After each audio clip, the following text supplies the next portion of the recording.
اعوذ باللہ من الشیطان الرجیم بسم اللہ الرحمن الرحیم الذين يتبعون الرسول النبي الأمي الذي يجدونه مكتوبا عندهم في التوراة والإنجيل يأمرهم بالمعروف وينهاهم عن المنكر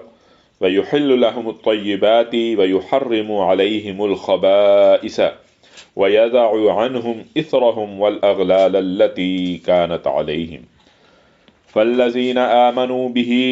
وعزروه ونصروه واتبعوا النور الذي أنزل معه أولئك هم المفلحون۔ جو لوگ اس رسول کی پیروی کرتے ہیں جو امی نبی ہے، جسے وہ اپنے ہاں تورات اور انجیل میں لکھا ہوا پاتے ہیں، وہ ان کو نیکی کا حکم دیتا ہے اور انہیں برائی سے روکتا ہے، اور ان کے لیے پاک چیزیں حلال کرتا ہے اور ناپاک چیزیں ان پر حرام کرتا ہے، اور ان پر سے ان کے وہ بوجھ اور توق اتارتا ہے جو ان پر پڑے ہوئے تھے۔ سو جو لوگ اس پر ایمان لائے اور انہوں نے اس کو قوت دی اور اس کی مدد کی اور اس نور کی اتباع کی جو اس کے ساتھ نازل کیا گیا، وہی لوگ کامیاب ہونے والے ہیں۔ صدق اللہ العظیم۔